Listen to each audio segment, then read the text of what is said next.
Share screen ya. Oke, Bang.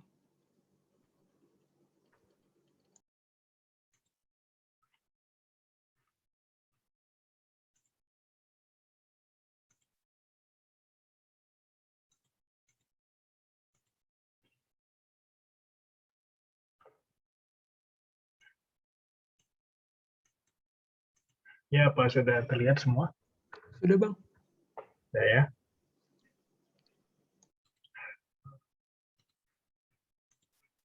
Ini saya oke. Oke, good. Ya, selamat malam teman-teman komunitas meja belajar. Ya, senang bisa diundang untuk share. Sebenarnya ini pas waktu kerja, tapi saya sambil running juga ini programnya. Tapi nanti malam juga extend. Ya, puji Tuhan ya, kita semua bisa mudah-mudahan dalam kondisi sehat, dimanapun kita berada. Ya, jadi saya akan membawakan topik berupa pertanyaan. Is technology good or bad for humanity? A Christian perspective. Ya. Nah, jadi kita lanjut.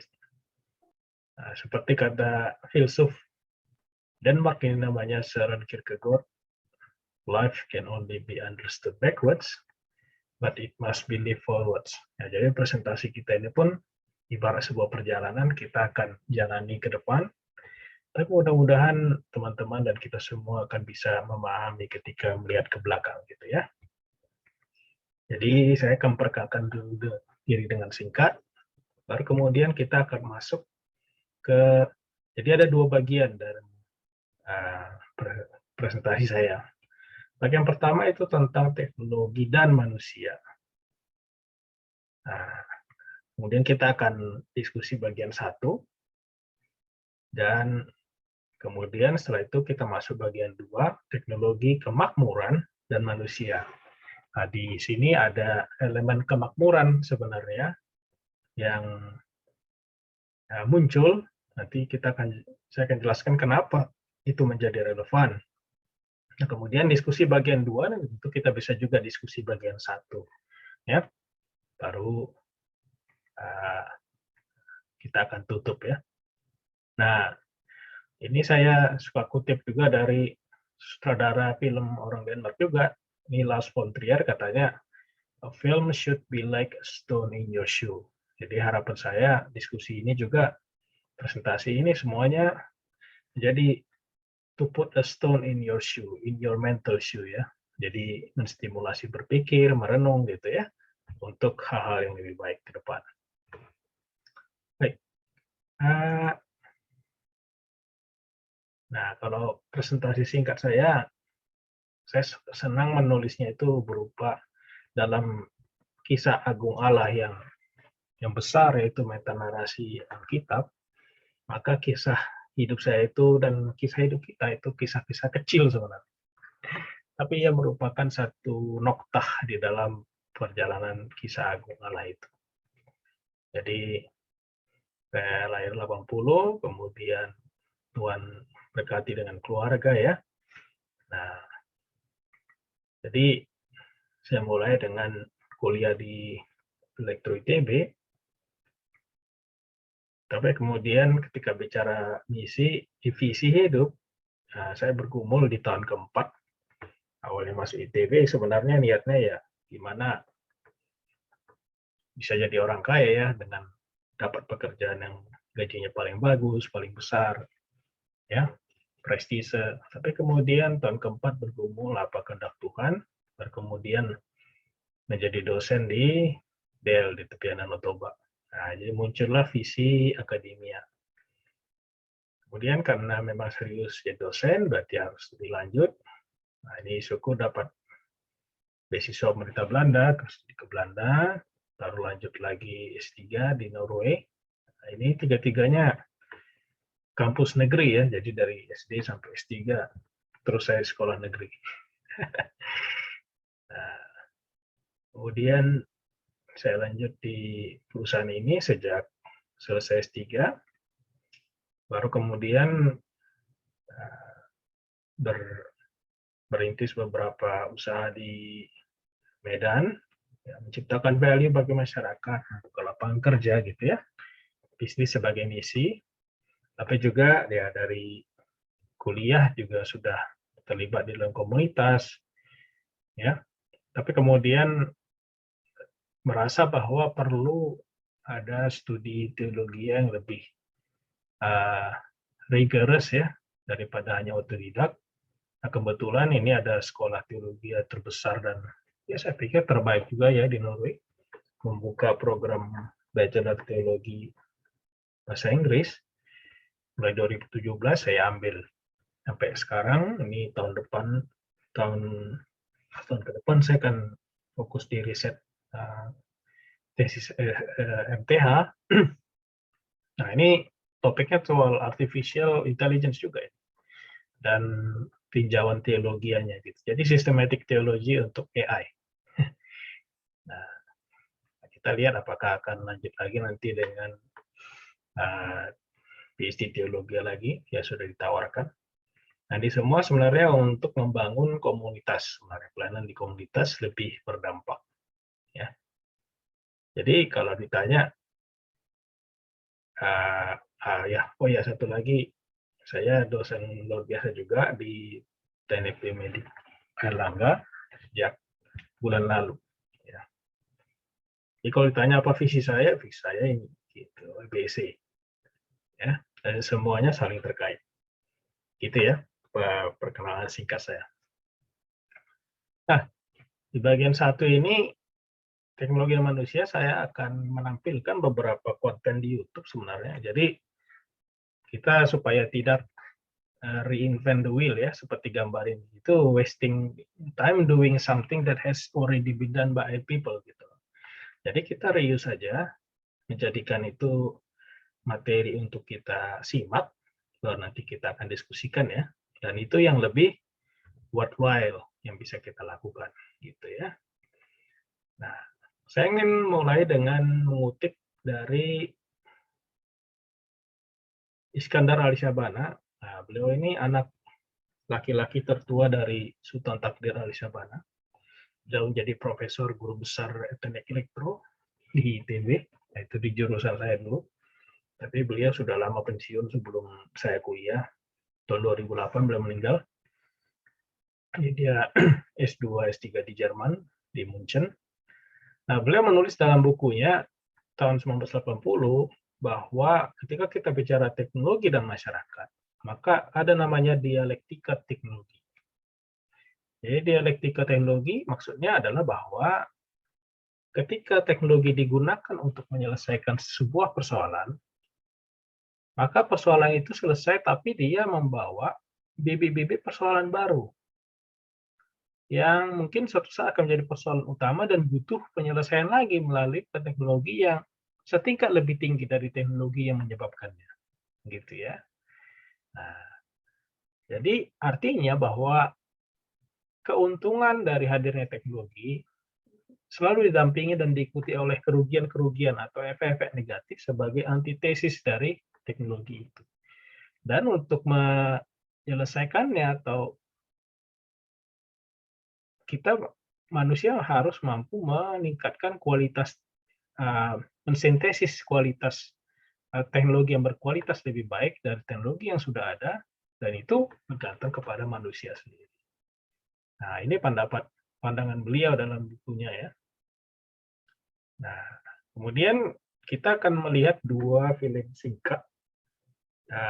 Satu ini 3 menit, satu lagi 4 menit. Nah, dua-duanya dari Gerd Leonhard, ini seorang futuris asal Jerman, tapi dia tinggal di Swiss. Nah, kalau saya cek ini background-nya ternyata dulu studi teologi juga teman-teman di Universitas Bonn. Nah, ini menarik filmnya, meskipun tahun 2015, tapi masih sangat relevan. Ya. Humanity versus Technology. Ya. Baru kemudian film kedua tentang digital transformation. Jadi dua film ini bermaksud saya ingin dengan waktu yang singkat untuk kita secara cepat melihat seperti apa kompleksitas soal teknologi ini pada saat ini. Sebenarnya pada saat film itu dibuat masih relevan sampai saat ini. Sehingga wawasan kita lebih luas ketika nanti kita diskusi, gitu ya. Daripada saya jelaskan, mending ini Gert sudah ada menjelaskannya dengan kompak dan jelas dan sangat menarik dalam dua video, ya. Lalu nanti terakhir saya akan tampilkan video dari tim Cadis. Pertanyaannya relevan sekali dengan judul kita, How should we think about technology as Christians? Nah, ini hanya nggak nyampe satu setengah menit ya. Nah, gitu. Baru kemudian nanti kita diskusi. Gitu ya, roadmap kita ya. Jadi saya akan share dengan video yang pertama. Oke. Ini dalam bahasa Inggris ya, sama saya aktifkan subtitlenya. Jadi teman-teman bisa sambil cek subtitlenya. Oke ya.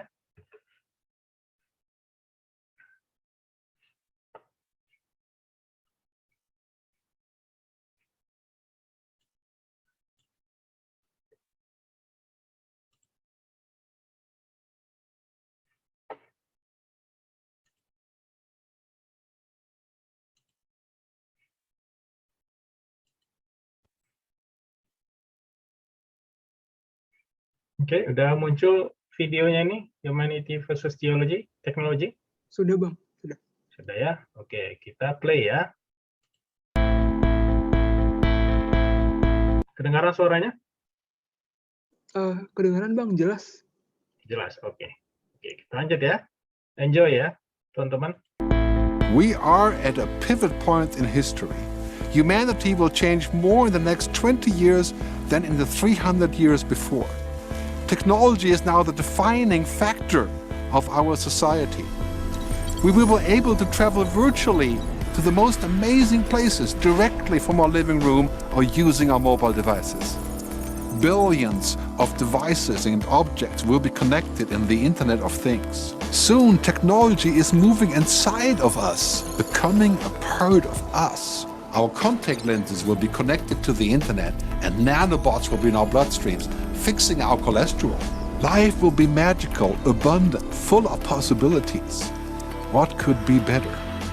Because we know, don't we, that what makes us human will never change. I know what you're thinking. Connectivity is like oxygen.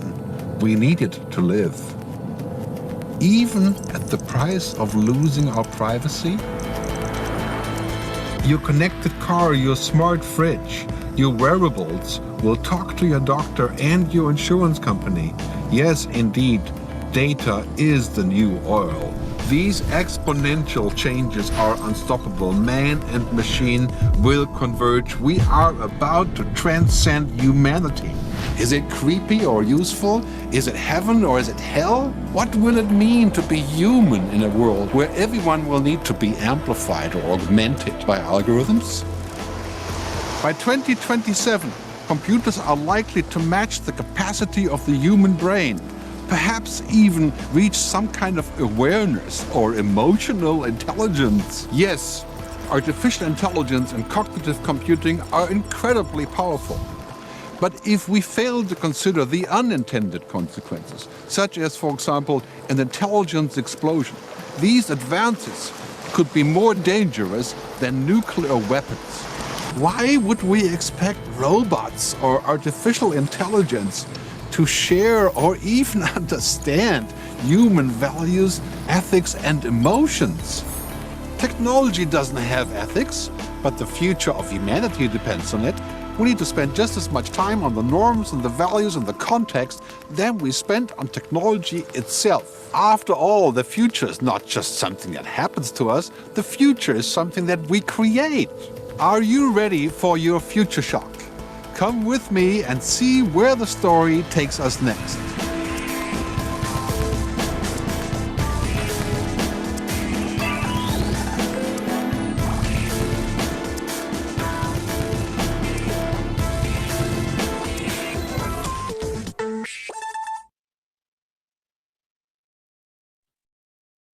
Baik, itu tadi video pertama ya. Kita akan play video kedua.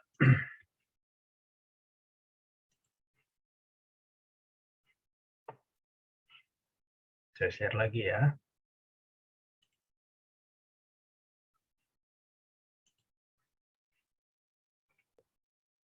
Sudah nampak?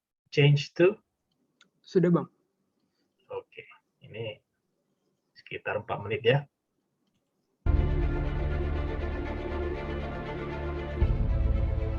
Once upon a time, business as usual was often good enough. No more. Where we are going, good enough is dead. In a world where everything is connected, where everything is equally excellent, where performance is reaching perfection, there's only one space left to innovate in: you. Right now, you are a central point in the raging tornado of change fueled by digitization, mobilization, augmentation, disintermediation, automation. Well, the list goes on. Science fiction is becoming science fact. Think about self-driving cars or computers that can learn and think. The way we work will never be the same. The skills we need will be dramatically different. Winning or losing are now happening faster than ever before. So what's your response?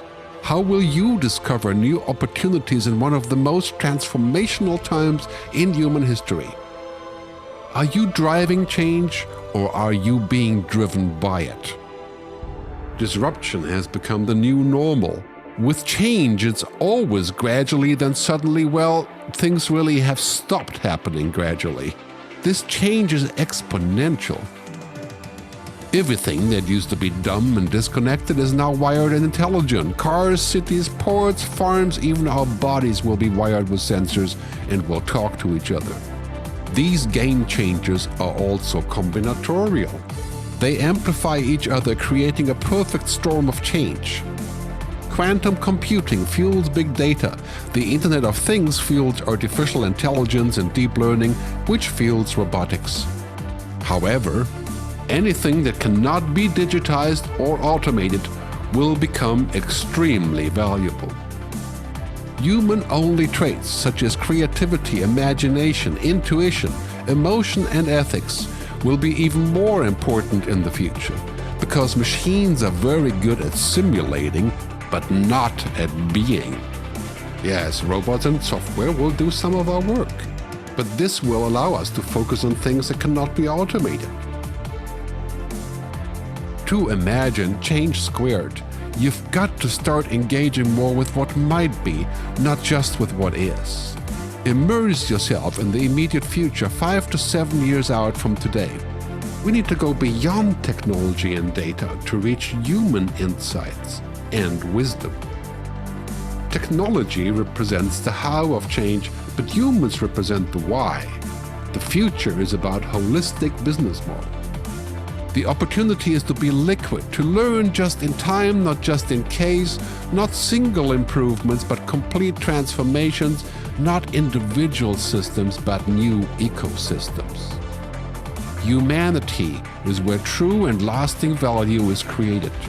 We will engage, relate, and buy things because of the experiences they provide, because of their transformative power. The future doesn't just happen. The future gets happened. The new way to work is to embrace technology, but not to become it. The future is in technology, yet the bigger future lies in transcending it. Let's live and lead from here.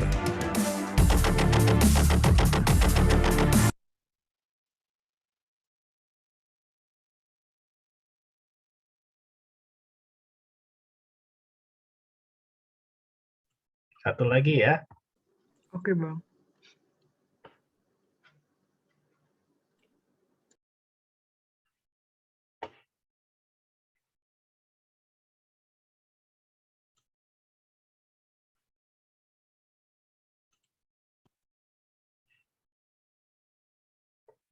Gimana?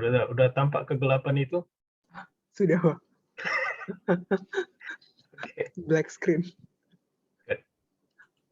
Well, the internet's quite a challenge, and our generation is the generation trying to figure out how to use this thing well. It's going to exist for the foreseeable future, but as a new technology, we're the ones who are thrust into trying to figure out what it is, what it can do well, what it can't do well, and how to use it in virtuous ways instead of sinful ways. So as I speak to people about using the internet well, I really want them to think about it biblically, to even develop a biblical way of looking at technology in general, to understand that technology is a good gift of God that's given so we can carry out our mandate in this world, yet technology exists on the far side of Genesis chapter 3, so it too is subject to the fall. And so encouraging people then to understand that there's a battle going on in any use of technology, and that we need to be very, very careful to ensure that we're using these things for good, not using them for ignoble purposes. And so just that awareness that day by day, the pull will be there as a believer to use it for good purposes and to use it for poor purposes. Moment by moment, the choice is before us. Will I use this to serve God by serving other people? Or will I use this to harm other people and dishonor God? So having that awareness and then determining day by day, I will use this well. I will use this to honor God and serve other people.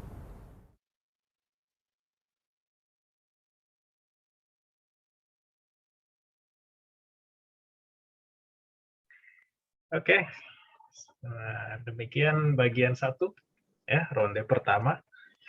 Ya, silakan teman-teman. Gimana kira-kira menurut teman-teman? Jadi tadi kita mulai dari dialektika teknologi dari Profesor Alisabana di TB, kemudian kita melihat bagaimana manusia dan teknologi, dan bagaimana perubahan digital transformation, dan sebuah respon singkat tentang bagaimana kita menyikapinya sebagai Kristen. Gitu ya. Baik, gimana kira-kira? Saya balik ke Silvana ya, moderator ya. Oke, Bang. Ayo kakak abang, jangan terlena dengan videonya asik tapi cukup membingungkan ya Bang, karena pakai subtitle bahasa Inggris sebagai pasif, sebagai ini ya, pengguna bahasa Inggris secara pasif masih kagok-kagok dengan subtitlenya. Kakak abang kalau mau bertanya boleh langsung, boleh via chat juga. Ya. Ini kita kelompok kecil aja nih, udah kayak di meja apa lah ini, betul lah ini meja belajar. Kalau peserta 60 mana meja belajar lagi itu kan, udah wisma apa itu, wisma Taman Sari udah. Bener-bener mematuhi protokol kesehatan, ini cuma sedikit orangnya. Ya.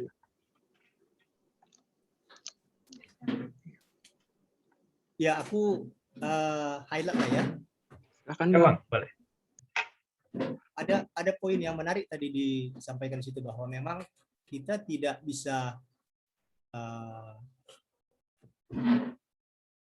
lepas dari teknologi, karena kalau nggak kita lead maka kita delete ya.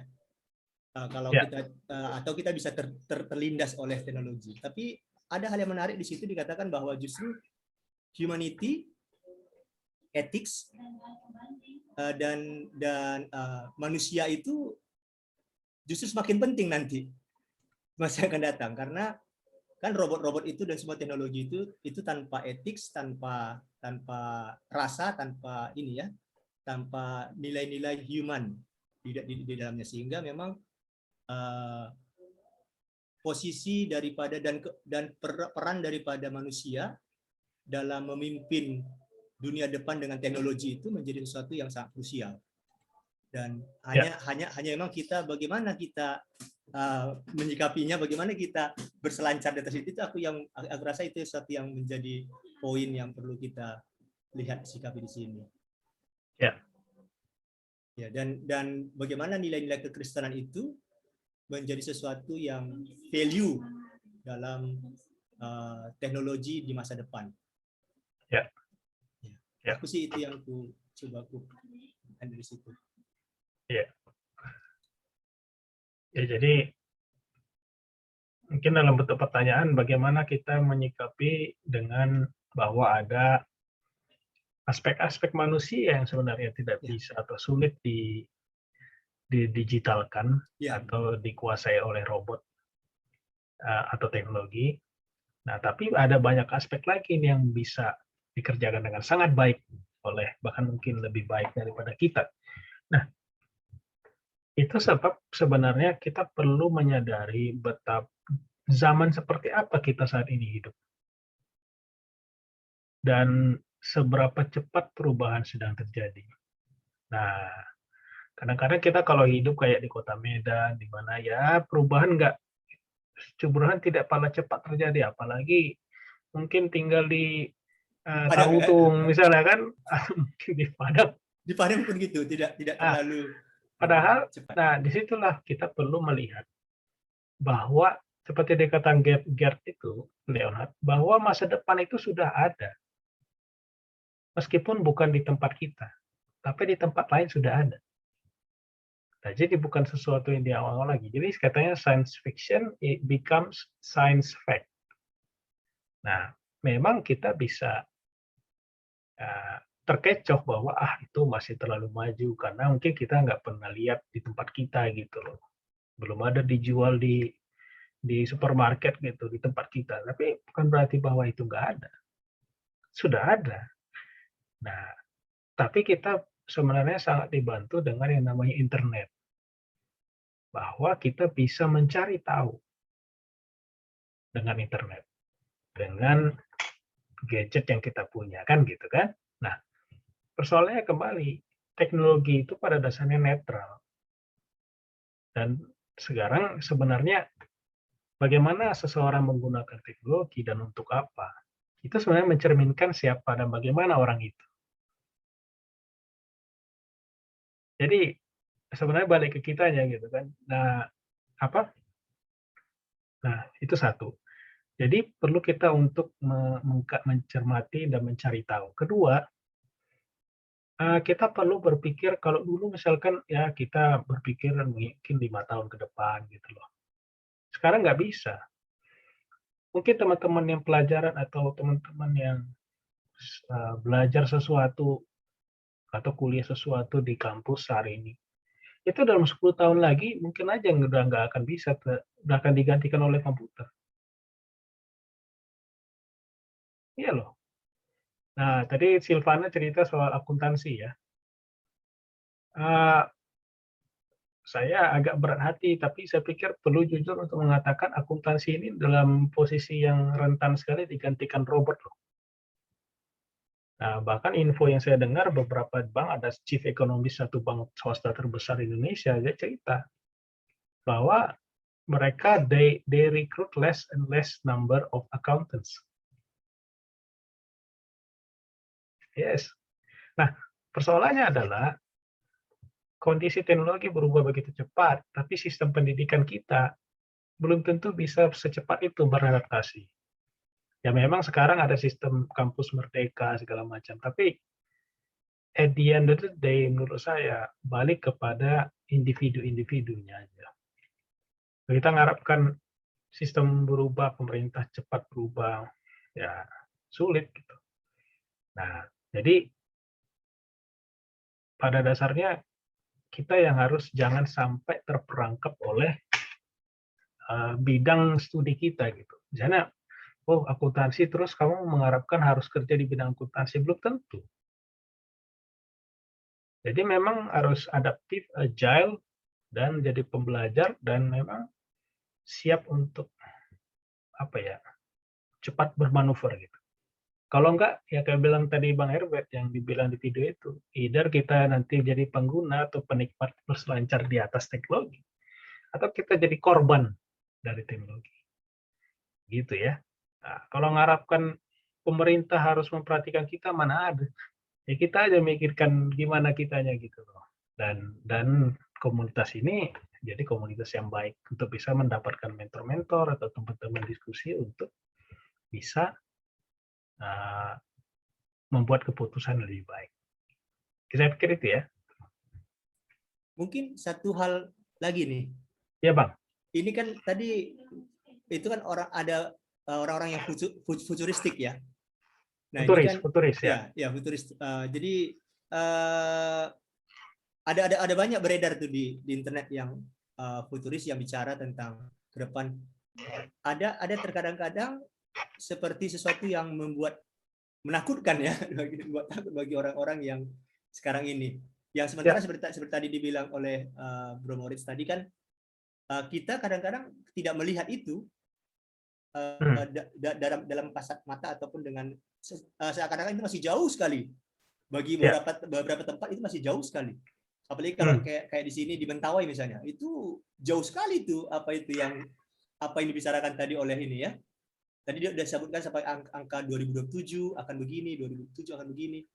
Tapi bagi teman-teman yang di tempat-tempat tertentu itu terlalu sangat jauh sekali. Masa sih gitu ya? Bahkan itu suatu seperti masih impian. Nah, kira-kira bagaimana kita melihat ini? Karena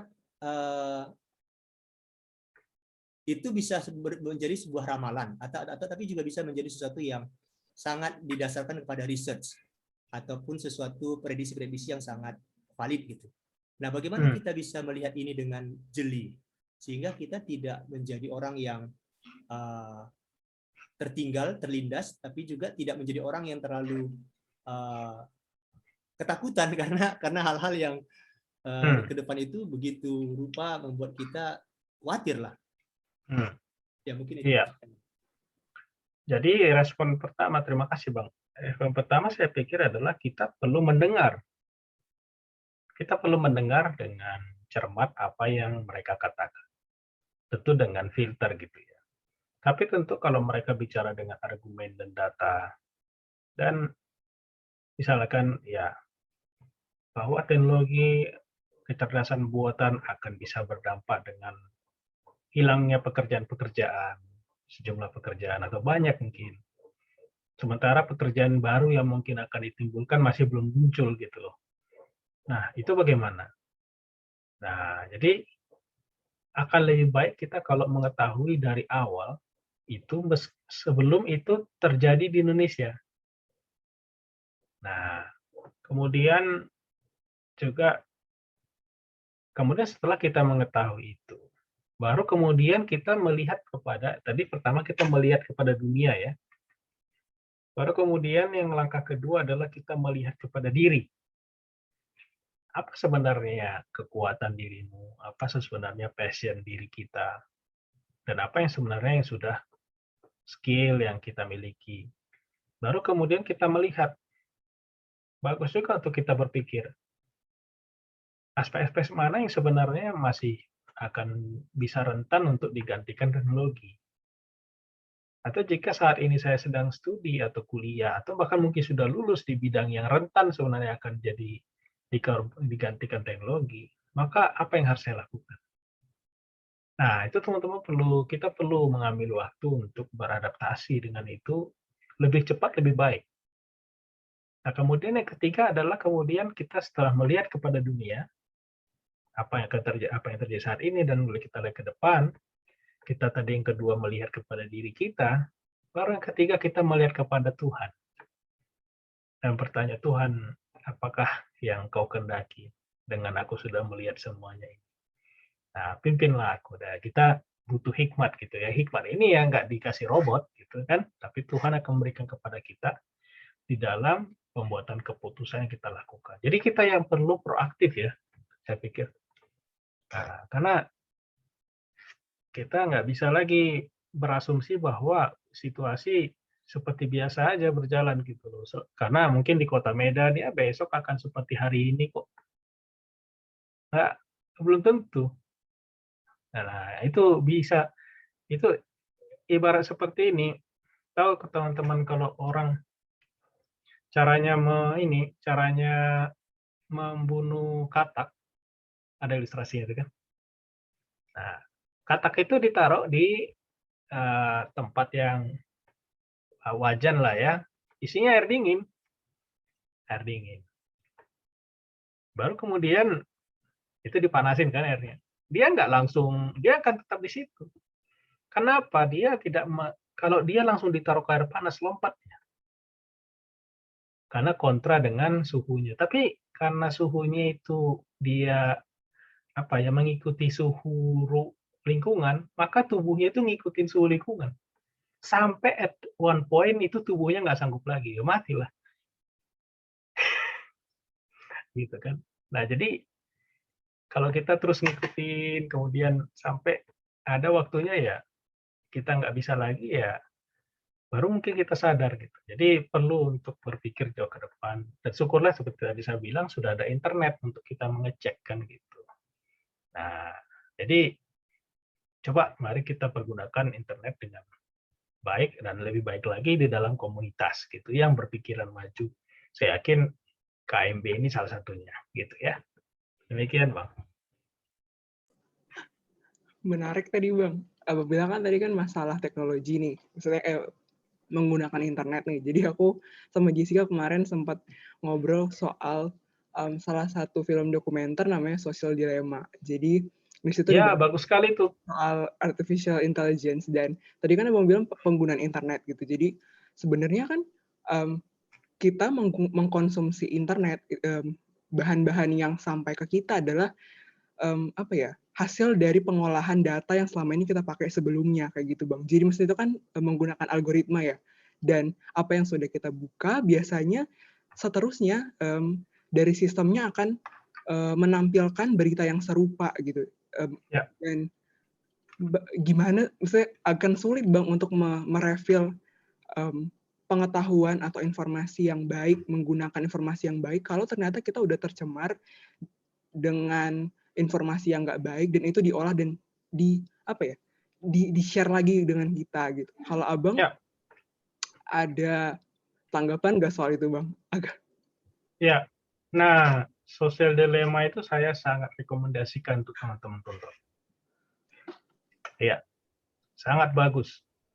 Nah, kan mungkin coba tonton bareng baru diskusi. The Social Dilemma. Oh ya. Jadi intinya itu sebenarnya gini.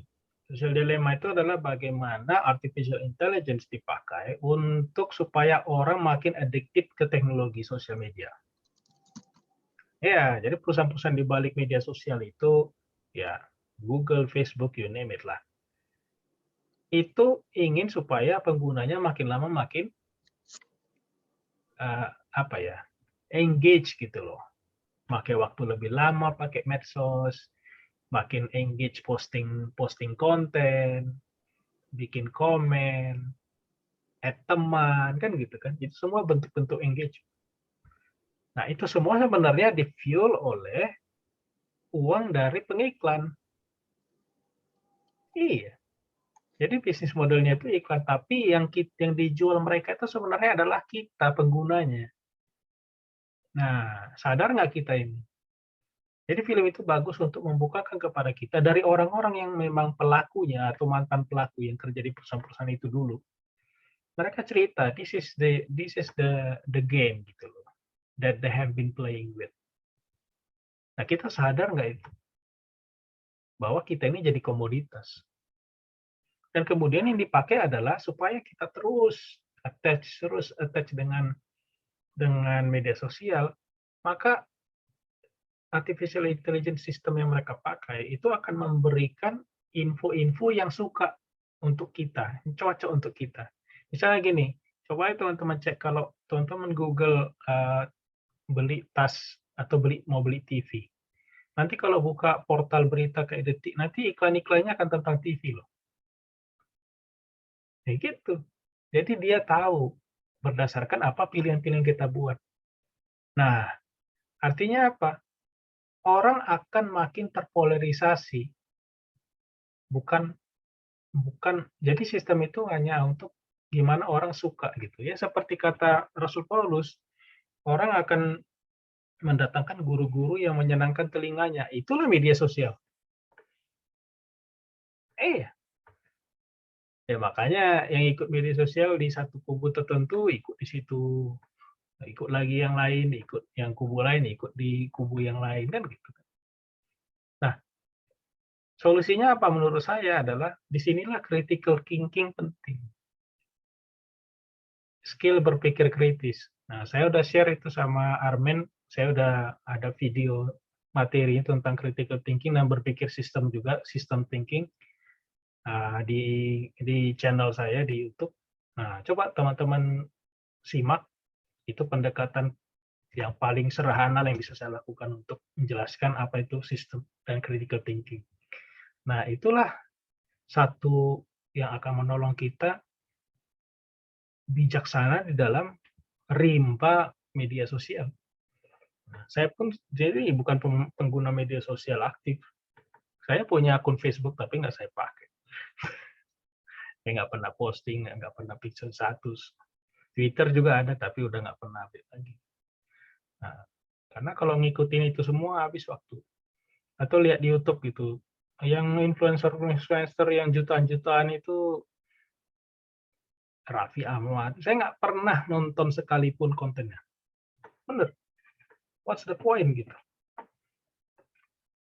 Jadi ketika dan medsos kita, konten-konten kita itu menunjukkan potret seperti itulah potret masyarakat kita. Unfortunately. Jadi apakah kita mau jadi serupa dengan dunia ini? Ya tentu tidak, gitu kan. Gitu Silvana.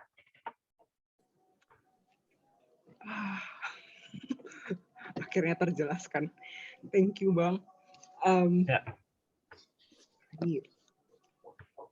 Nah, Bang, agak ini jadi agak apa ya? Jadi agak keluar sedikit tadi kan karena masalah ini ya tentang pengetahuan teknologi. Kalau Abang, Ya. di sini ada beberapa yang fresh graduate nih. Jadi mau tanya, kalau menurut Abang sebagai seorang akademisi, sebagai seorang dosen, apakah akhirnya gitu ya, kayak contohnya akuntansi, apakah semua orang harus mengerti bagaimana melakukan pemrograman teknologi? Misalnya sekarang kan lagi booming ya, maksudnya sedikit-sedikit ayo belajar pemrograman, machine learning, big data gitu. Apakah diartikan bahwa ketika kita harus ikut sesuai dengan tren zaman sekarang, bahwa semua orang harus belajar mengenai hal itu gitu? Ataukah menurut Abang hanya sekadar tahu doang, nggak perlu ikut tercemplung mengerti proses pemrograman kah atau dalam AI kah, kira-kira gitu sih, Bang? Ya, pertanyaan bagus. Yang pertama, kalian kan perlu harus well-rounded dulu di bidang kalian, bidang kita. Yang kedua, di tataran knowledge tentang apa yang sedang terjadi di ya soal tadi istilah-istilah yang Silvana sebutkan ya. Nah, itu perlu untuk bagus untuk juga memahami itu. Nah, tapi kalau teman-teman bisa melihat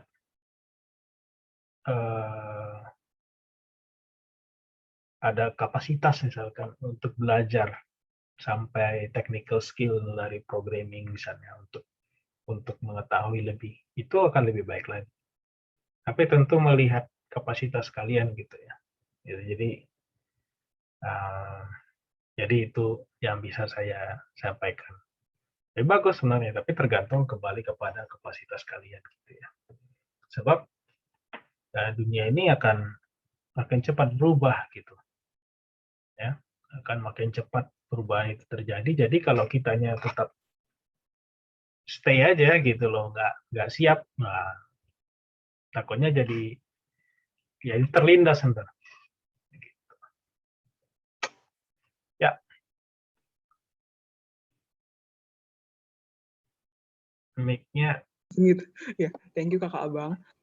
Ya. Udah disundul dari chat pribadi nih, ada yang mau menanggapi, silakan Jess. Aduh, langsung disebut. Ya, aku mau menanggapi Kakak Abang. Ya. Kalau menanggapi pertanyaan Kak Sil sih, merespon juga yang dibilang Bang Maurits.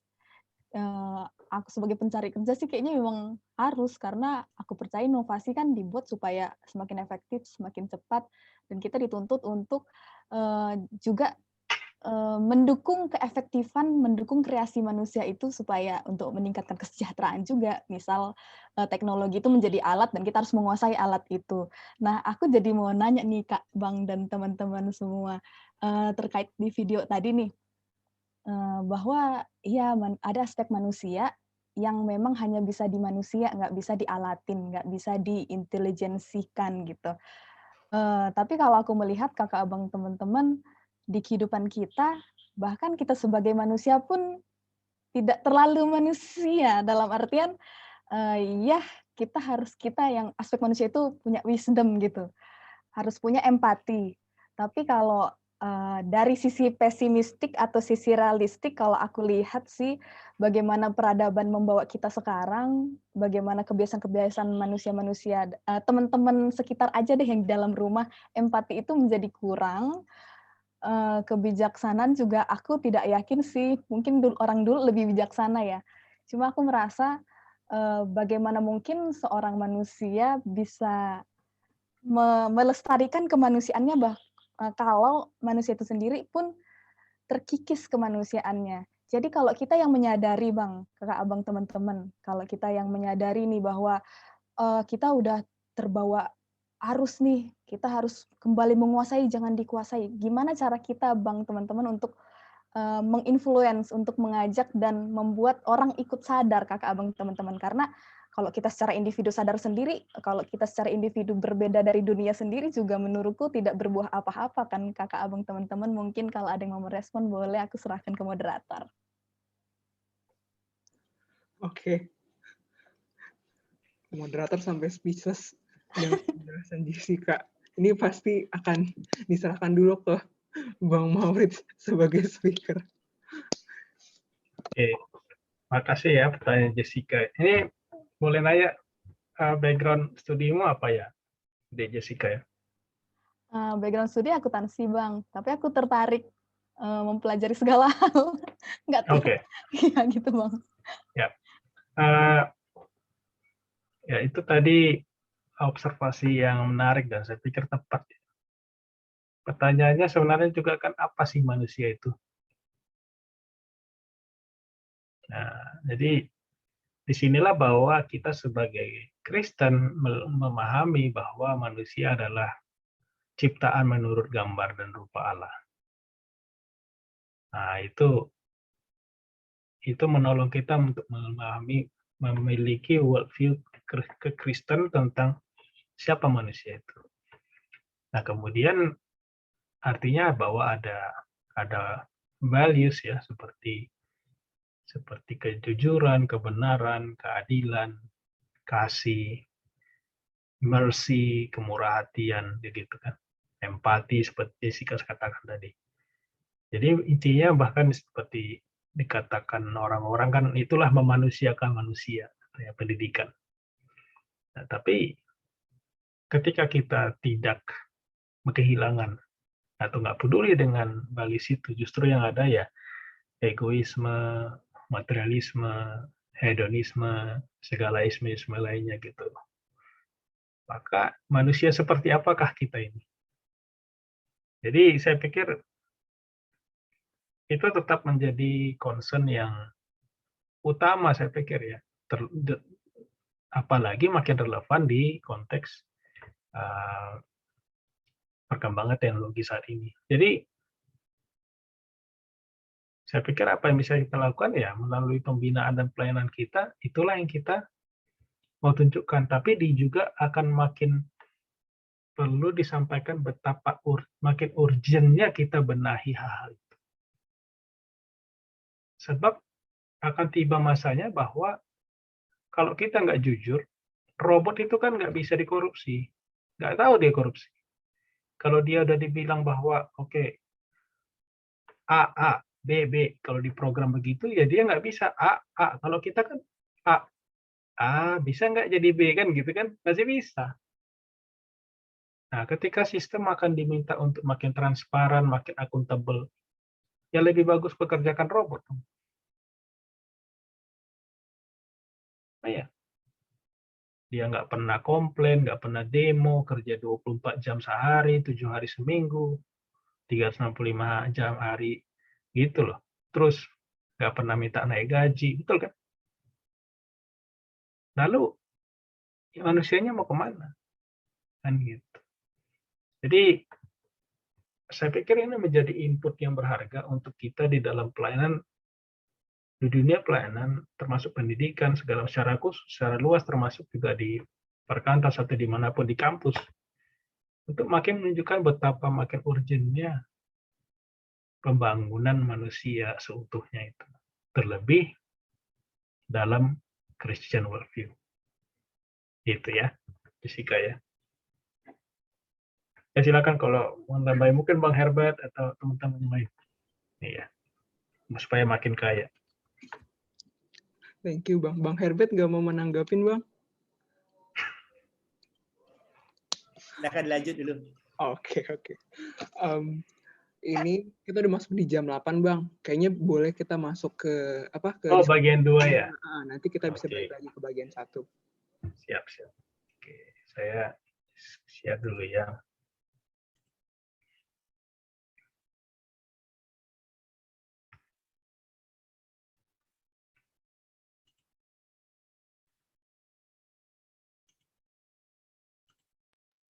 Baik, sudah terlihat ya bagian 2. Nah, di bagian 2 ini saya masukkan sebuah elemen, yaitu kemakmuran. Ya, jadi teknologi, kemakmuran, dan manusia. Jadi apa hubungannya teknologi dan kemakmuran? Ya, ini ada satu grafik yang menunjukkan bagaimana dari tahun 0 sampai tahun 2000 lewat, itu gimana estimasi GDP per kapita secara global, dan kemudian kita lihat itu babak-babak pencapaian teknologi di bagian bawah ya. Nah, itu bisa dikatakan selama hampir 1900 tahun sampai tahun 1850 itu relatif stabil GDP. Tapi juga ya teknologi mau apa gitu kan yang muncul gitu loh. Tapi yang menarik adalah bagaimana di mulai tahun sejak revolusi industri pertama itu munculnya mesin uap, kemudian ada produksi baja secara massal, baru kemudian internal combustion engine ya, itu langsung naik, apalagi zaman internet itu secara eksponensial. Artinya apa? Bahwa teknologi, penguasaan teknologi, perkembangan teknologi memiliki korelasi positif dan erat terhadap kemakmuran, naiknya kemakmuran. Nah, kemakmuran dalam arti bahwa kita makin hidup nyaman, makin hidup mudah gitu ya, makin hidup enak, makin tinggi akses gitu ya, dan juga bisa meningkatkan memutar kapital modal untuk menghasilkan lebih banyak. Nah, bagaimana kita bisa melihat teknologi, kemakmuran, dan umat Allah gitu ya? Saya melihat ada satu teks yang saya pikir bisa kita lihat bersama, yaitu di Ulangan pasal 6. Saya akan bacakan untuk kita semua ya. Ulangan pasal 6 ayat 4 sampai 15. Saya akan baca untuk kita semua dan teman-teman bisa cek di Alkitab masing-masing. Dengarlah hai orang Israel, Tuhan itu Allah kita, Tuhan itu Esa. Kasihilah Tuhan Allahmu dengan segenap hatimu dan dengan segenap jiwamu dan dengan segenap kekuatanmu. Apa yang kuperintahkan kepadamu pada hari ini haruslah engkau perhatikan. Haruslah engkau mengajarkannya berulang-ulang kepada anak-anakmu dan membicarakannya apabila engkau duduk di rumahmu, apabila engkau sedang dalam perjalanan, apabila engkau berbaring, dan apabila engkau bangun. Haruslah juga engkau mengikatkannya sebagai tanda pada lenganmu, dan haruslah itu menjadi lambang di dahimu. Dan haruslah engkau menuliskannya pada tiang pintu rumahmu dan pada pintu gerbangmu. Maka, apabila Tuhan Allahmu telah membawa engkau masuk ke negeri yang dijanjikannya dengan sumpah kepada nenek moyangmu, yakni Abraham, Ishak, dan Yakub, untuk memberikannya kepadamu, kota-kota yang besar dan baik yang tidak kau dirikan, rumah-rumah penuh berisi berbagai-bagai barang baik yang tidak kau isi, sumur-sumur yang tidak kau gali, kebun-kebun anggur dan kebun-kebun zaitun yang tidak kau tanami, dan apabila engkau sudah makan dan menjadi kenyang, maka berhati-hatilah, supaya jangan engkau melupakan Tuhan yang telah membawa kamu keluar dari tanah Mesir, dari rumah perbudakan. Engkau harus takut akan Tuhan Allahmu, kepada Dia haruslah engkau beribadah, dan demi namanya haruslah engkau bersumpah. Janganlah kamu mengikuti Allah lain dari antara Allah bangsa-bangsa sekelilingmu, sebab Tuhan Allahmu adalah Allah yang cemburu di tengah-tengahmu, supaya jangan bangkit murka Tuhan Allahmu terhadap engkau, sehingga Ia memunahkan engkau dari muka bumi. Nah, yang menarik kalau kita perhatikan ayat teks ini sebenarnya ada berbicara soal teknologi dan kemakmuran. Tentu sesuai konteks pada saat itu. Kita perhatikan ayat 10 sampai 11. Apa-apa saja yang sebenarnya langsung secara drastis dimiliki atau didapatkan oleh bangsa Israel dari bangsa-bangsa yang mereka tumpas di Kanaan. Kota-kota yang besar dan baik. Kota itu kan merupakan sebuah hasil peradaban, ya, hasil teknologi, ya kan? Membangun tembok misalkan. Jadi bagaimana? Karena membuat batu bata sendiri itu sebuah teknologi.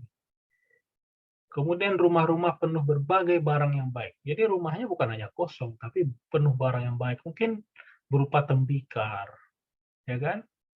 Atau pakaian-pakaian, gitu ya, perhiasan-perhiasan. Itu semua teknologi. Kemudian sumur, bagaimana mengakses air yang merupakan satu elemen vital untuk kehidupan. Ya. Kemudian kebun-kebun anggur dan zaitun. Nah ini gimana mengelola bumi, bertani, berkebun, gitu ya, untuk menghasilkan lebih baik, lebih banyak, gitu ya, menjadi penghasilan. Yaitu anggur dan zaitun ini dua komoditas yang dan sangat penting sekali pada masa itu. Dan kemudian ya kemakmuran tadi ditunjukkan dengan istilah makan dan kenyang, gitu ya. Nah, lalu peringatan Tuhan yang mengikutinya adalah apa? Berhati-hati untuk tidak melupakan Tuhan yang telah membawa keluar dari tanah perbudakan Mesir. Jadi kenapa saya mengintroduce kemakmuran tadi? Karena teknologi menghasilkan kemakmuran. Nah, sekarang bagaimana kita merespon terhadap kemakmuran dengan teknologi? Nah, di sini jelas ada peringatan Tuhan. Peringatan ini langsung diikuti setelah tadi frase itu. Ini sekian yang akan kamu nikmati dan kamu akan makan dan kenyang. Nah, gitu. Nah, setelah tadinya gini, Tuhan seperti mau bilang, ya setelah kamu menikmati dan memiliki teknologi dan kamu hidup makin makmur, hati-hati untuk tidak melupakan Tuhan. Nah, yang menarik adalah kata melupakan. Nah, ini ada satu psikolog Jerman, Hermann Ebbinghaus, di abad 19. Dia pernah melakukan satu penelitian untuk meneliti seperti apa manusia bisa, sekuat apa manusia bisa mengingat sesuatu. Atau mungkin sebaliknya, secepat apa manusia melupakan sesuatu. Nah, hasil penelitiannya itu ditunjukkan dengan satu kurva yang sering disebut di Ebbinghaus forgetting curve. Jadi kurva lupa Ebbinghaus. Nah, jadi kalau kita lihat di grafik ini waktu yang berlalu setelah seseorang belajar. Jadi misalnya teman-teman ikut materi ini kan, webinar ini kan, Zoom ini. Nah, tentu teman-teman dapat 100%. Nah, dalam 20 menit setelah teman-teman selesai acara ini nanti, itu menurut Ebbinghaus penelitian dia, 58% itu lebih setengahnya itu teman-teman akan lupa. Iya. Setelah 1 jam, itu yang hanya diingat cuma 40%. Setelah 1 hari, cuma 30-an%. Iya, 24 jam. Nah, setelah 6 hari, setelah 31 hari, 1 bulan, cuma 20%. Gitu. Ya. Nah, jadi apalagi artinya kuncinya adalah supaya ini terus diingat, maka harus terus diingat. Makanya di ayat sebelumnya tadi kan ada dikatakan Tuhan ayat 6 itu kan, harus ayat 7 itu, haruslah engkau mengajarkannya berulang-ulang kepada anak-anakmu, membicarakan kalau duduk di rumah atau dalam perjalanan, apa sedang berbaring, gitu. Karena memang sepertinya Tuhan tahu, sepertinya memang Tuhan tahu makhluk yang Dia ciptakan itu makhluk yang mudah lupa. Apalagi mungkin orang Indonesia ya. Nah, itu satu. Yang kedua adalah menarik bahwa Tuhan lalu melupakan Tuhan itu melupakan apanya? Apanya yang mungkin dilupakan? Nah, Tuhan di sini menarik di ayat 12 itu. Melupakan Tuhan, baru koma, yang membawa kamu keluar dari tanah Mesir, dari rumah perbudakan. Nah, ini menarik bahwa Tuhan menyatakan dirinya itu aspek yang ingin dia orang kenali tentang dirinya adalah Tuhan yang membawa mereka keluar dari tanah perbudakan Mesir. Nah, itu setidaknya yang jangan sampai dilupakan. Nah, menarik ya, mengapa Tuhan dikenal dengan karyanya yang satu ini? Bisa aja kan bahwa Tuhan berkata, "Oh, akulah Tuhan yang menciptakan langit dan bumi." Iya kan? Atau aku Tuhan yang menciptakan Adam dan Hawa. Aku Tuhan yang memanggil Abraham. Kan gitu. Tapi tidak. At least ada 87 kali dalam perjanjian lama Tuhan menyatakan dirinya dengan tentang karyanya ini. Nah, apa yang terjadi di tanah Mesir? Bahwa mereka dibebaskan dari perbudakan Mesir.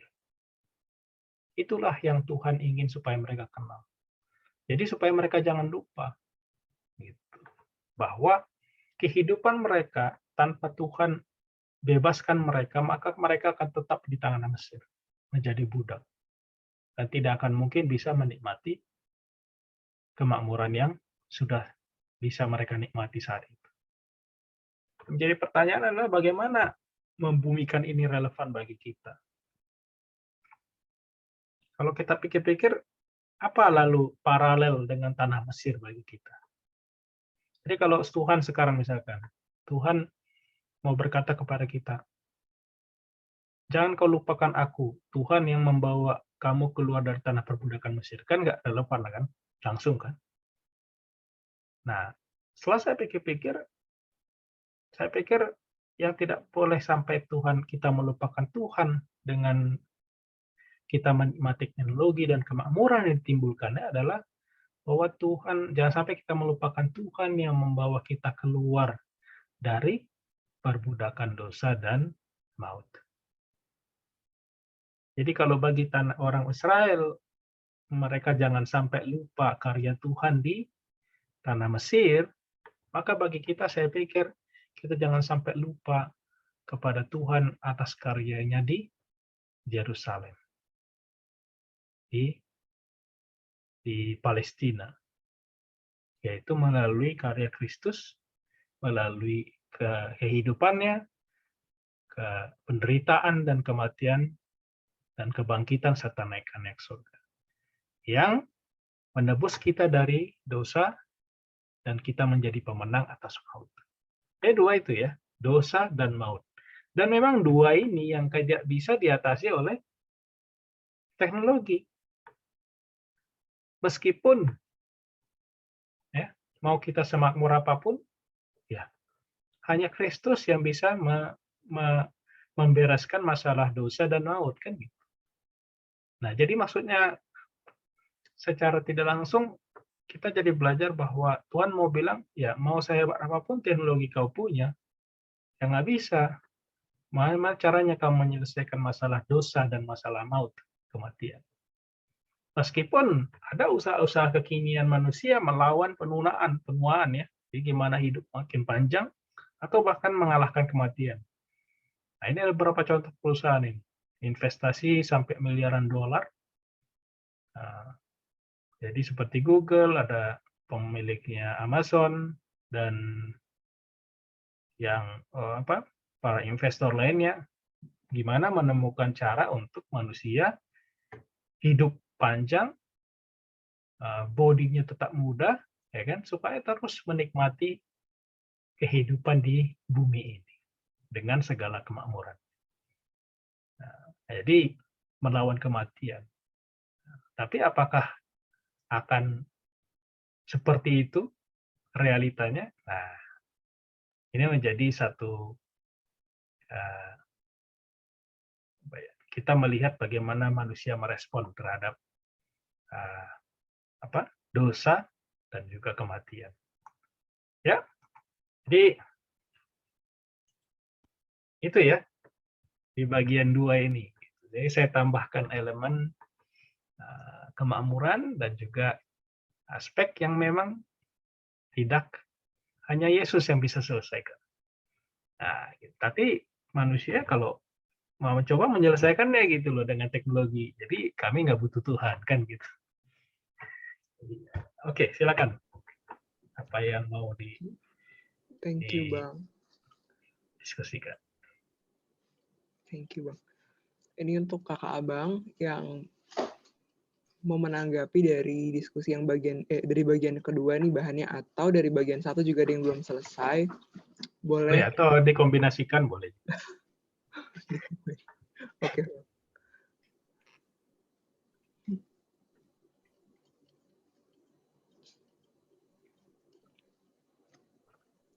Dariku boleh ya, Bang? Kak Fitri. Oh, nggak boleh. Oh, boleh lah. Lanjut aja, santai aja. Boleh hidupin video nggak, Kak? Biar kelihatan yang mana Oh wajahnya. iya. Wait for a while. Satu yang saya rasakan perbedaan kalau di Indonesia itu kita ini ya, kadang-kadang ada ekspresi-ekspresi yang nggak perlu sebenarnya kita bilang. Kayak gitu kan boleh nggak? Sebenarnya nggak usah, santai aja. Gitu. Kayak kita misalnya, saya dulu kan gitu juga. Saya ke profesor saya kan saya ketuk. Are you busy? Saya sering kita naik gitu. Lagi sibuk nggak? Gitu. Nah, profesornya bilang, ya saya lagi sibuk, tapi saya punya 5 menit gitu. Cukup nggak? Nah, jadi kalau di sini saya nanyanya nggak sibuk, are you busy? Ya karena mereka busy pasti. Tapi mereka dia pertanyaan berubah. Do you have 5 minutes? Itu lebih pas. Oke, silakan. Itu intermezzo aja lah ya. Note. Oke, thank you, Bang. Silakan Kak Fitri. Oke, kalau dariku sih Bang, poin pertama dan kedua sih. Tentang yang pertama kan mau nggak mau gitu, teknologi sekarang ibaratnya nih kita sudah seperti makan nasi, betul atau tidaknya nanti boleh dikoreksi ya Bang. Jadi kalau aku nggak tahu ini di lini profesi manapun, teknologi pasti dipakai gitu kan. Aku sih ngambil positifnya aja, artinya apa yang bisa kita lakukan untuk memberikan kepada sesama. Artinya dalam arti seperti ini, Bang. Kan di dalam kehidupan kita, kalau ada sesuatu yang baru pasti sulit untuk menerima gitu kan. Maksudnya untuk suatu perubahan pasti kita kayak, kayaknya belum perlu banget gitu. Belum worth it banget untuk dipakai gitu. Jadi berpikir sih untuk gimana ya memperdayakan sekitar kita untuk teknologi yang coming soon gitu Bang. Maksudnya kayak contoh kasusnya adalah kayak ngedit video. Jadi aku ingat nih waktu aku mahasiswa 2016 itu udah semester 6 gitu lah. Ngedit video itu adalah sesuatu yang langka banget. Jadi itu kayak diperlukan banget untuk buat suatu publikasi atau suatu dokumentasi gitu. Jadi banyak orang yang menolak untuk mempelajarinya di kalangan guru gitu kan, maksudnya pendidikan gitu. Nah sekarang guru-guru kalau nggak bisa buat video kayaknya pembelajaran yang kita mau sampaikan itu useless, maksudnya kayak kita nggak bisa menyampaikan gimana kita menyampaikan secara langsung dengan melalui video gitu Bang. Jadi kan kalau sekarang kayak paksaan gitu, jadi ada atau nggak ada ya udahlah buat, maksudnya kayak asal-asalan pun nggak apa-apa gitu. Padahal sebenarnya Asal ada videonya gitu ya. iya. Padahal sebenarnya kan kayak kalau aku udah belajar itu nih dari tahun 2016. Jadi hanya mempoles skill-nya aja. Maksudnya kayak aku udah pernah pelajarin dan aku udah tahu tata-tata caranya dan hanya ada tuh icon-iconnya yang bertambah gitu kan, Bang. Ada yang bertambah dan semakin up gitu.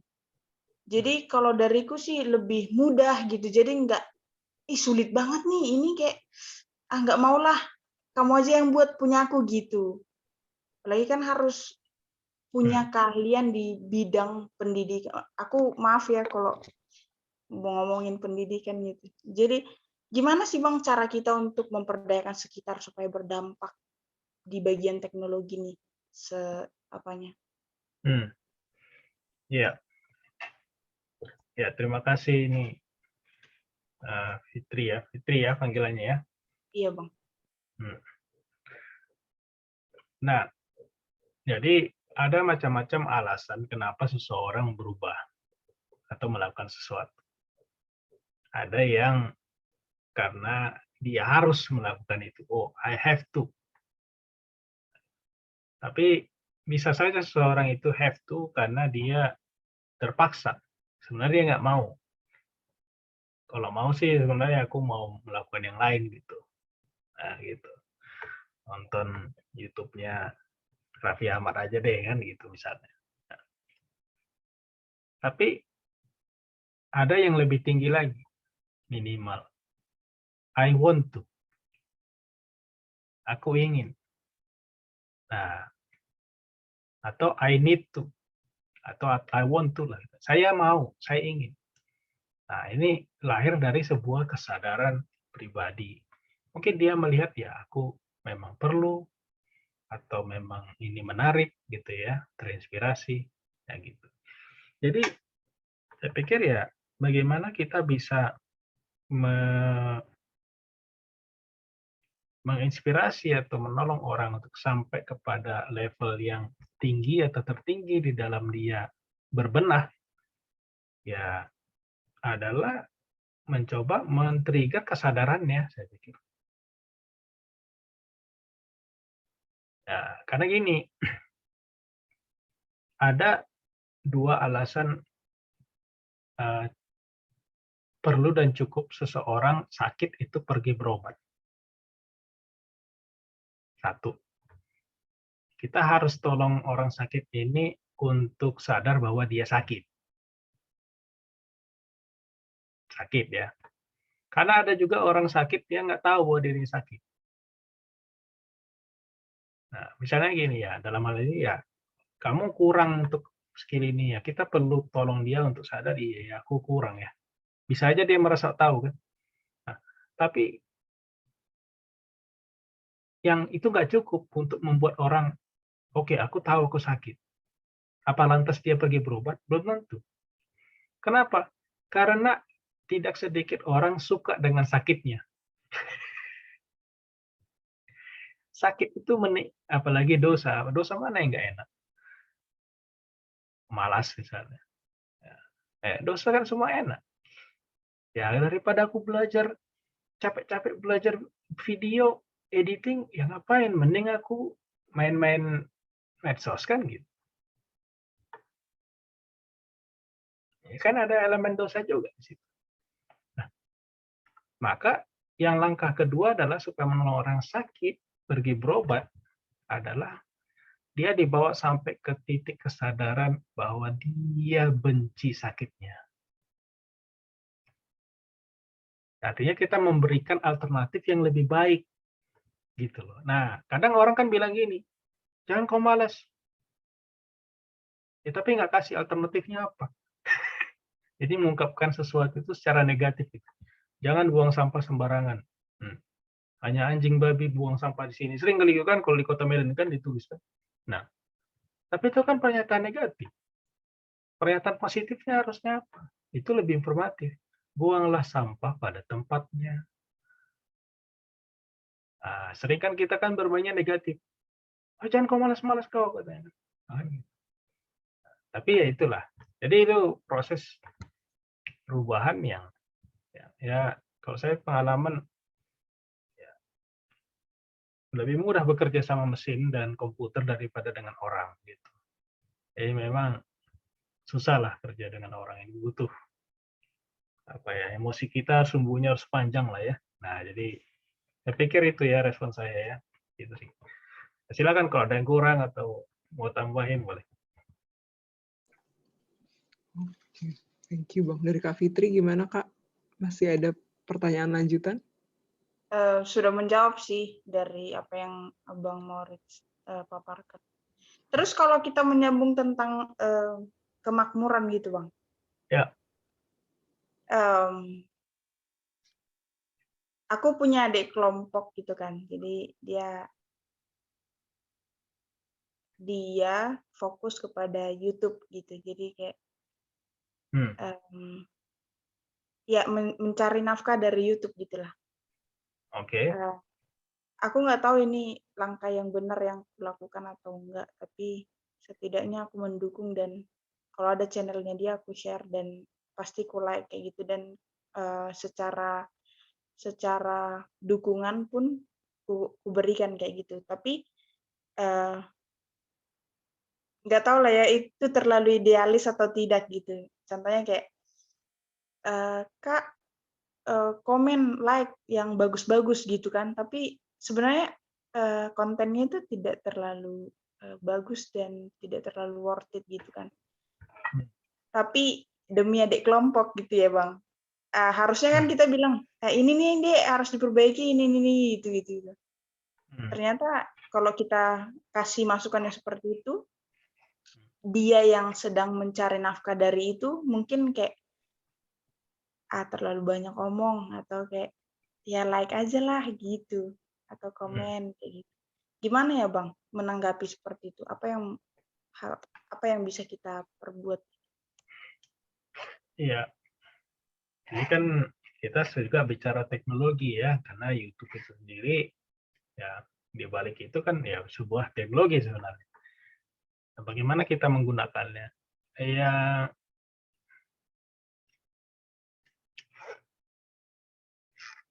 saya melihat bagaimana sebenarnya bukan kita yang sebenarnya menggunakan teknologi, tapi bagaimana jadinya teknologi yang menggunakan kita dalam tanda kutip. Bagaimana teknologi sebenarnya yang kita gunakan sebenarnya mempengaruhi dan membentuk siapa kita dan bagaimana kita. Nah, apakah menggunakan teknologi demi uang misalkan akhirnya membuat kita menjadi tidak senang dengan kritik membangun. Dan gitu. Kemudian bagaimana kita ketika menggunakan teknologi jadi orang yang mudah stres dan baper kalau dengar ada yang komen negatif di komen atau dapat ada tombol begini kan gitu kan. Kalau di Facebook kan hanya like aja kan, like semuanya kan. Tapi nggak ada tombol dislike kan di Facebook. Nah itu kan menjadi menarik. Jadi saya pikir bagaimana kita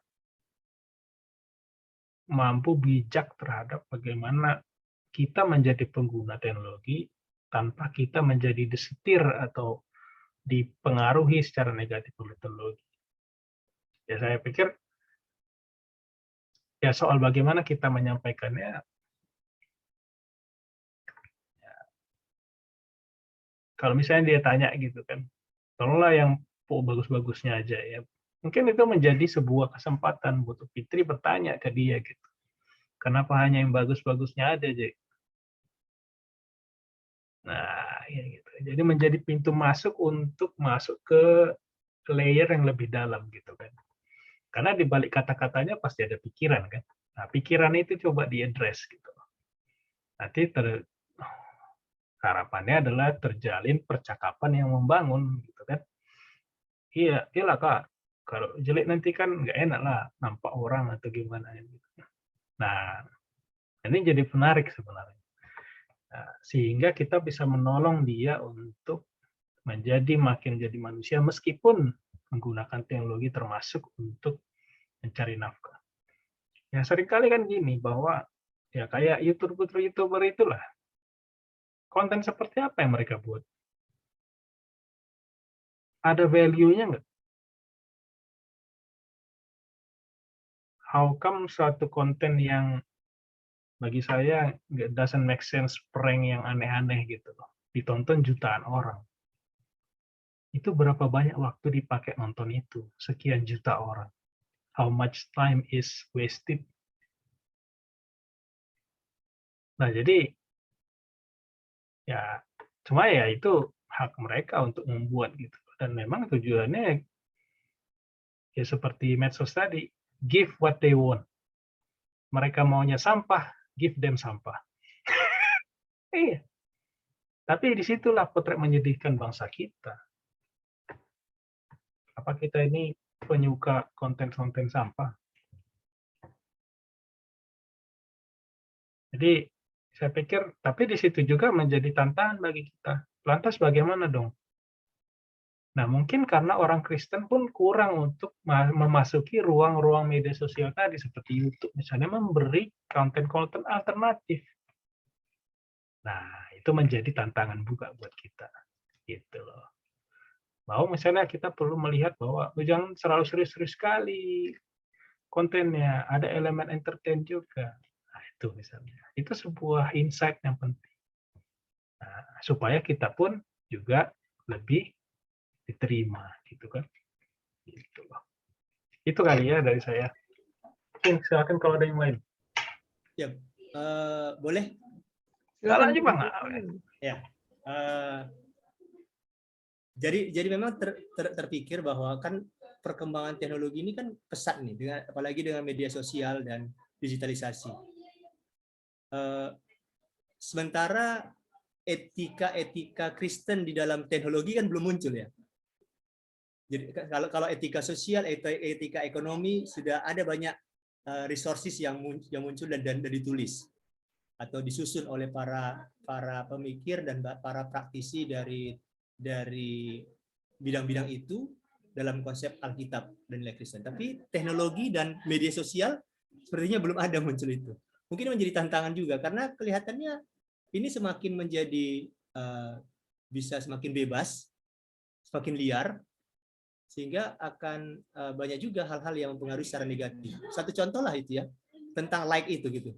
Kadang-kadang seringkali muncul ke ini kita, ke medsos kita ataupun ke grup kita gitu ya. Tolonglah like ini gitu ya. Kita nggak kenal dan seakan-akan ya dia sudah langsung minta like, bukan silakan tonton, kalau suka silakan like. Kayak gitu kan gitu. Ini nggak langsung minta like-nya ya lah supaya karena dia mau pertandingan ini dilombakan ini. Lah beberapa aku tidak mau, tidak aku tanggapin. Karena dia sudah langsung minta like, sementara kita nggak tahu apa kontennya, apa isinya. Apalagi ada satu yang menarik waktu itu ada dalam grup kami di grup alumni ya, grup alumni. Ada orang yang post dia untuk mau kenaikan jabatan di salah satu bank BUMN, jadi harus pakai konten dan dia minta orang-orang lain yang tidak mengenal orang ini untuk memberikan like untuk apa yang dia lakukan gitu. Tapi ini karena ini saudaranya buatnya begitu ya. Masa sampai naik jabatan di BUMN, bank BUMN begitu harus syaratnya ataupun screeningnya itu adalah banyaknya like untuk dia gitu. Itu kan aku rasa ini semakin bias dan semakin tidak menentu arahnya di kemana. Nah mungkin aku pikir apakah memang para praktisi teknologi dan para teolognya perlu ya menyusun tentang etika itu. Apalagi banyak seperti itulah yang waktu itu ya aku sih nggak tahu ya tentang VTuber misalnya. Itu jadi bisnis yang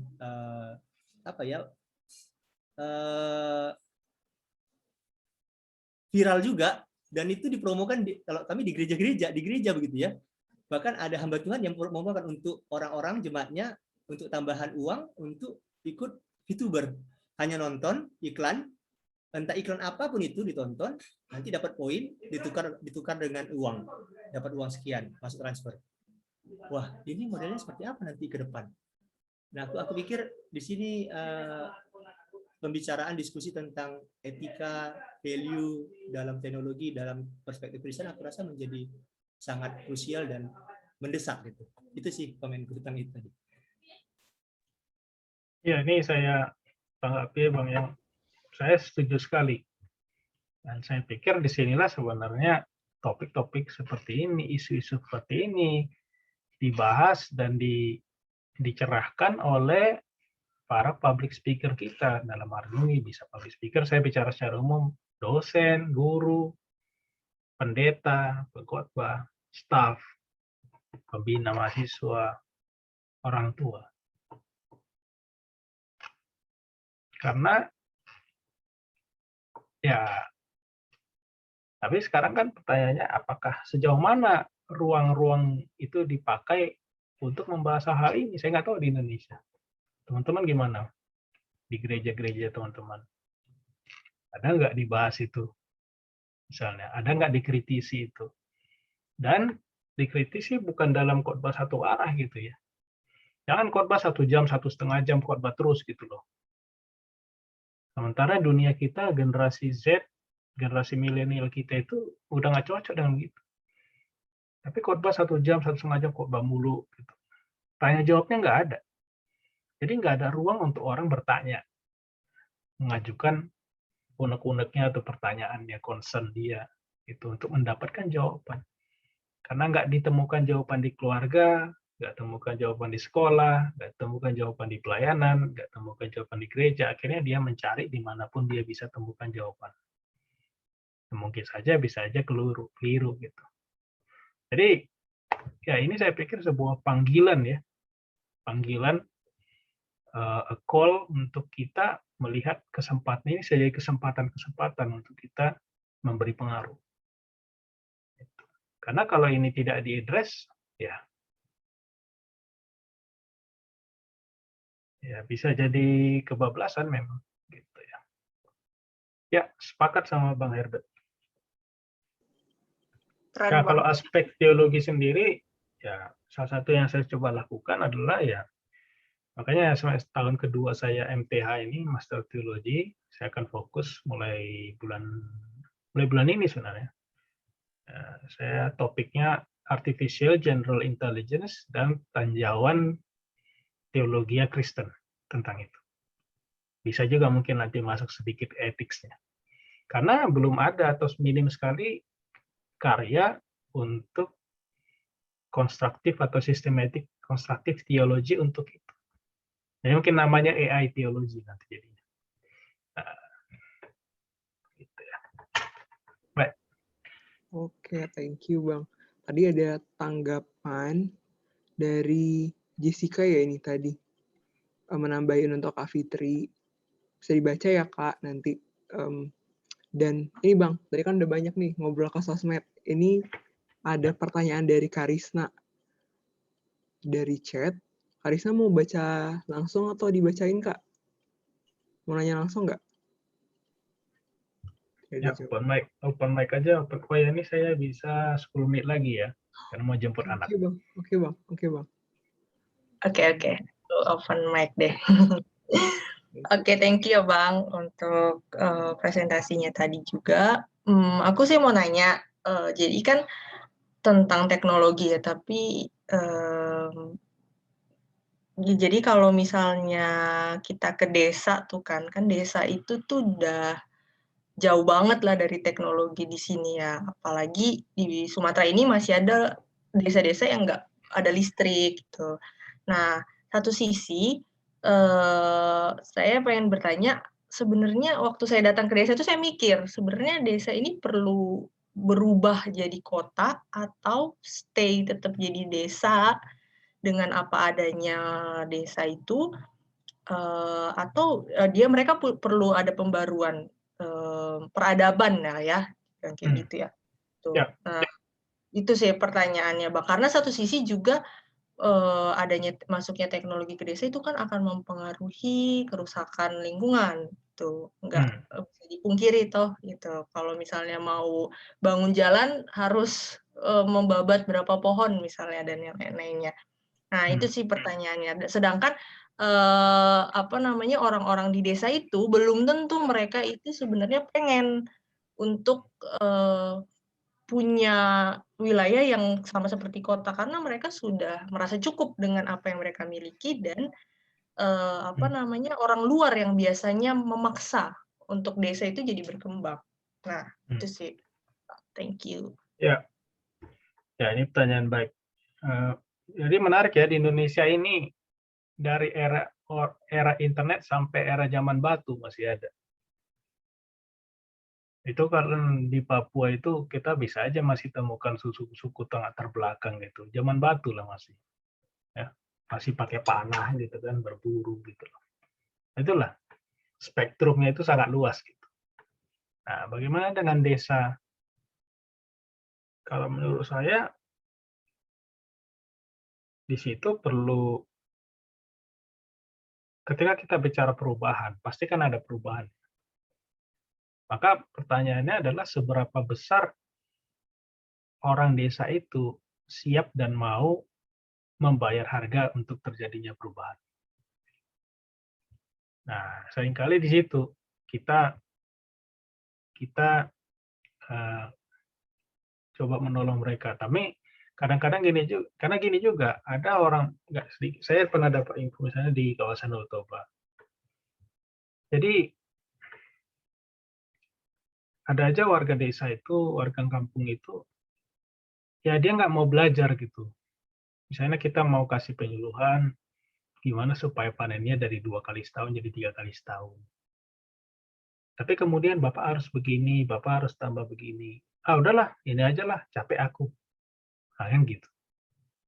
Nah, jadi itu juga aspeknya. Yang kedua adalah dari orang kitanya sendiri yang mencoba datang ke mereka. Nah, saya dapat info, ini konteksnya di KDT ya, kawasan Danau Toba.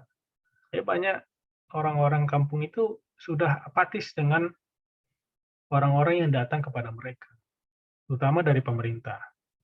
Karena dianggap, pasti ada maunya ini. Pasti ada maunya ini, bukan untuk memajukan kami sebenarnya, tapi ada agenda mereka. Nah, gitu. Nah, termasuk perantau juga begitu. Datang kepada mereka. Ini siapa, nggak kenal gitu. Nah, gitu. Jadi, aspek kredibilitas, trustworthiness, kepercayaan, sejauh mana kita bisa percaya itu juga menjadi penting untuk mereka akhirnya bisa mendengar kita. Jadi saya pikir dari respon itu sendiri ya juga dari pengalaman saya berapa tahun di Lagoboti ya, jadi dosen Del. Kita perlu mendengar ya. Satu, mendengar. Dan kedua, kita menjadi pribadi orang yang memang layak didengarkan. Nah, dipercaya, bukan datang dengan agenda-agenda. Misalnya pas mau pilkada baru kita datang, misalnya kan. Ya, tapi juga mampu menyatakan kebenaran kepada mereka, gitu, kepada warga desa, meskipun belum tentu mereka senang dengan itu. Nah itu caranya, menurut saya. Jadi tidak harus kita menjadikan desa jadi kota, gitu. Tapi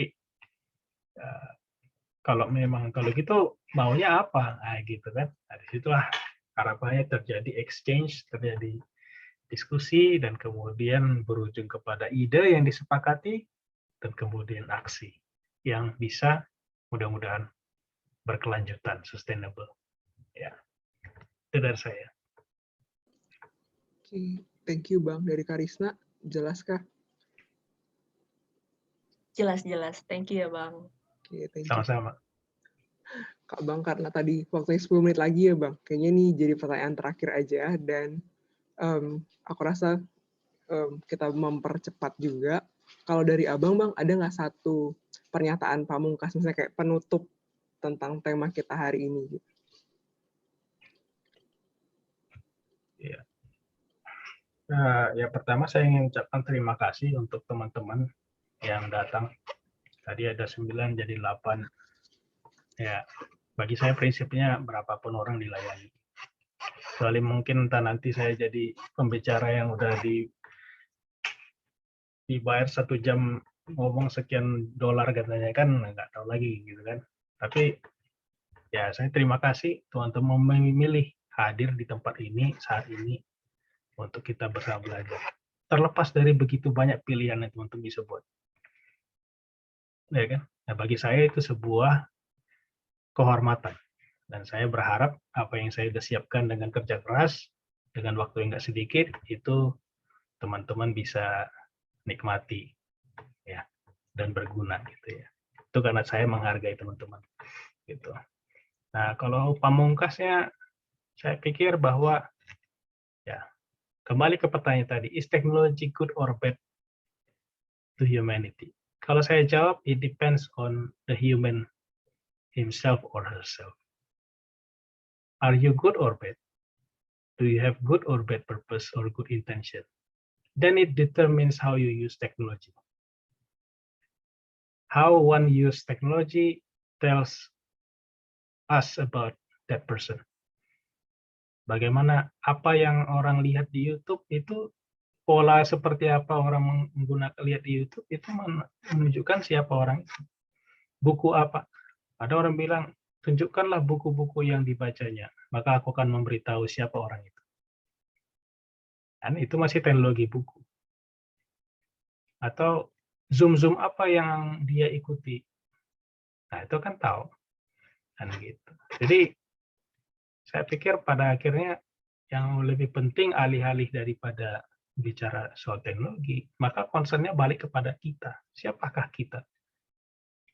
Nah, bagaimana kita membenahi diri kita sendiri, dan tentu dalam konteks kita adalah anak-anak Tuhan yang sudah Yesus tebus dari dosa dan maut.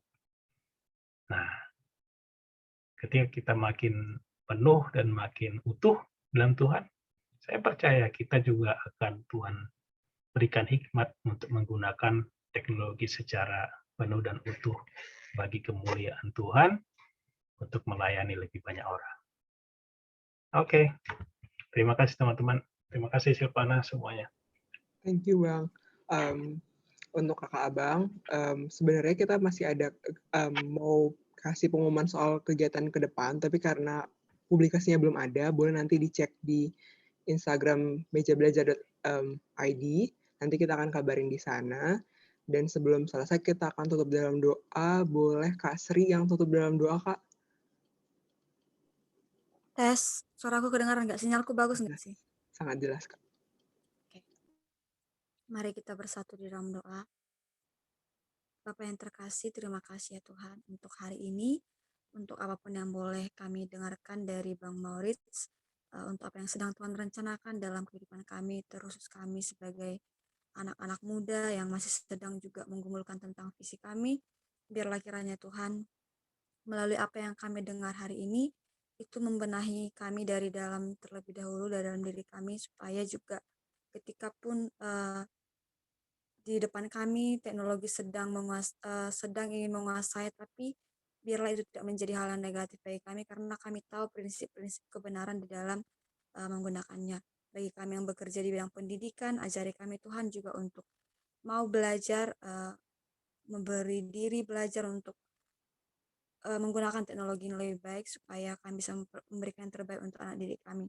Buat teman-teman kami yang di kesehatan atau di bagian manapun yang Tuhan panggil mereka, biarlah teknologi ini menjadi sebuah alat untuk memperkuat panggilan mereka, pelayanan mereka kepada orang-orang yang membutuhkan.